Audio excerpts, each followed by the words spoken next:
Jeff Bezos reveals when Ripple XRP will be $30,000. U.S. Representative Brad Sherman recently advised the Securities and Exchange Commission, SEC, to go after crypto exchanges that supported Ripple's XRP token. However, in a recent interaction with Fox Business journalist Eleanor Tourette, Sherman made another claim against the token. Welcome to the Finance Up channel. If you liked this video, don't forget to like it and subscribe to the channel. Do you think the analysts are right about XRP? Write the answers in the comments. Giving away 500 XRP at the end of the week.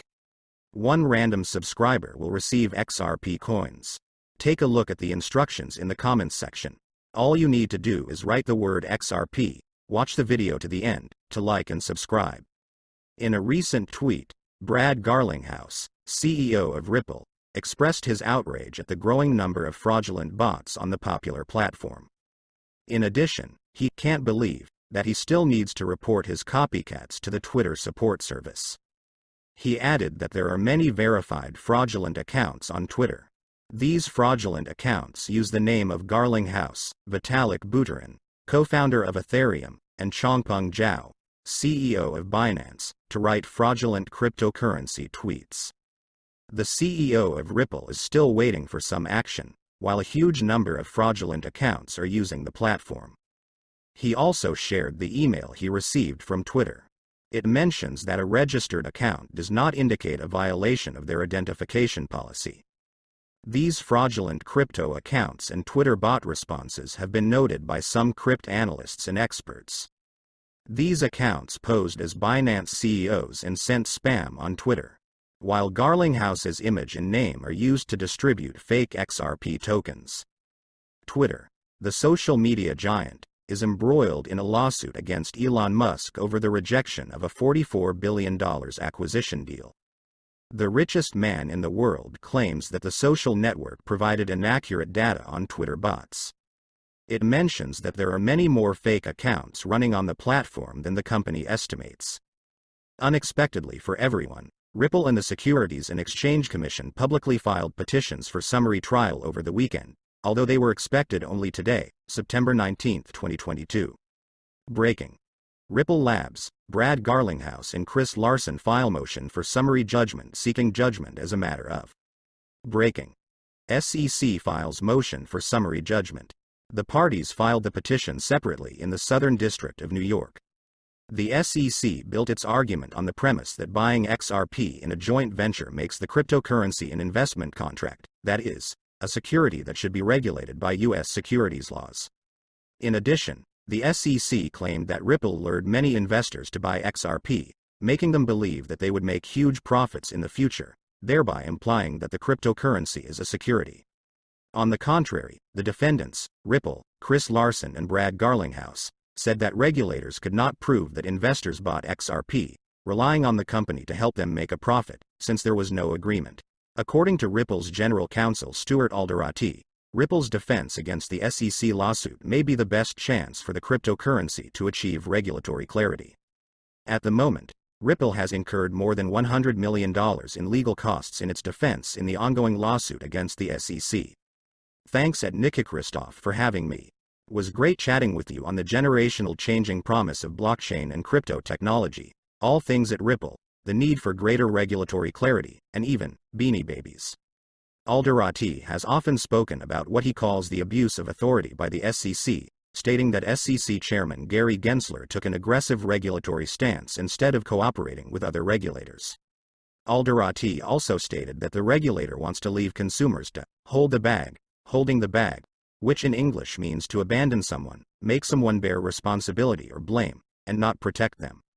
Gensler, who was confirmed as the new SEC chairman in April, often states that he believes that the vast majority of cryptocurrencies are securities. The SEC chairman recently reiterated his position in the Squawk Box on CNBC, saying, "The law is clear about this. I believe, based on the facts and circumstances, that most of these tokens are securities." Gensler further added, "When a group of entrepreneurs collects money from the population and counts on profit, they need disclosure of information. The law is clear on this.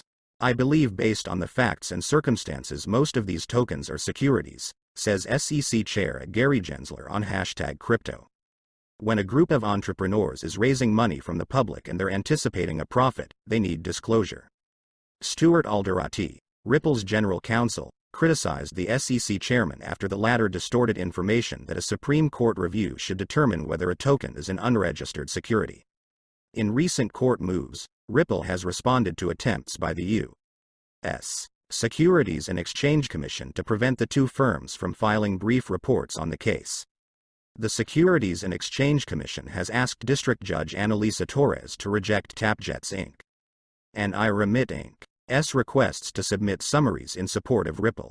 The Federal Reserve System will continue to tighten monetary policy in an attempt to tame inflation, Central Bank Vice Chairman Lael Brainerd told the participants of the annual economic meeting. The strength of U.S. dollar inflation is due to the shocks caused by the global pandemic, limited supply chains due to the conflict in Ukraine and high economic uncertainty, Brainerd said in her speech at the 64th annual meeting of the National Association of Business Economics in Chicago. According to her, the Federal Reserve System is responsible for the high secondary effects of interest rates, as well as for the strength of the dollar and foreign economic demand. According to Brainerd, the cross-border effects of unforeseen changes in interest rates and exchange rates may reinforce lower risk tolerance, given the fragile liquidity in major financial markets. This could create problems for politicians if these risks materialize. Monetary policy will be restrictive for some time, Brainerd said, adding that a cumulative effort will be needed to reduce the inflation rate.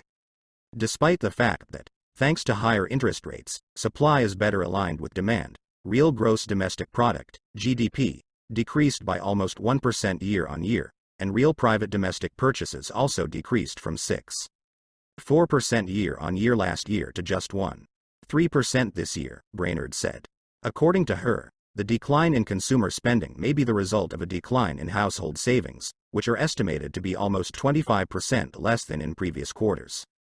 It is also predicted that by the end of the year, the policy rate will increase more than twice compared to expectations 7 months before. This, taking into account the increase in interest rates and broader financial conditions, means a limited recovery in the second half of the year with relatively stable GDP growth. There are some good expectations. Brainerd pointed out that strong wage growth and high rental and housing costs are expected to reduce high inflation. It is also expected that due to the shift in demand from goods to services, the decline in basic import prices and disordered supply chains, basic goods will return to some semblance of prices before the pandemic. The pandemic has led to increased margins in the trading sectors, which are expected to be balanced by increasing inventories, easing supply constraints and reducing demand, which Brainerd says will help lower commodity inflation. According to Brainerd, against the background of different views on future inflation, a quarter of respondents expect prices to be at or below the current level in the next 5 to 10 years. In addition, preliminary signs of labor market rebalancing come from unconfirmed reports suggesting that the labor market is weakening, Brainerd said. The current price of XRP for today you can see yourself on the screens, and the trading volume for 24 hours is $1,294,436,065 US. We are updating our XRP price in US dollars in real time. XRP has dropped 4.08% in the last 24 hours. Do you think XRP will be able to win the court and restore its former price? Write the answers in the comments. That's it for today. Thank you for watching this video to the end. If you liked it, then don't forget to like it and subscribe to the channel.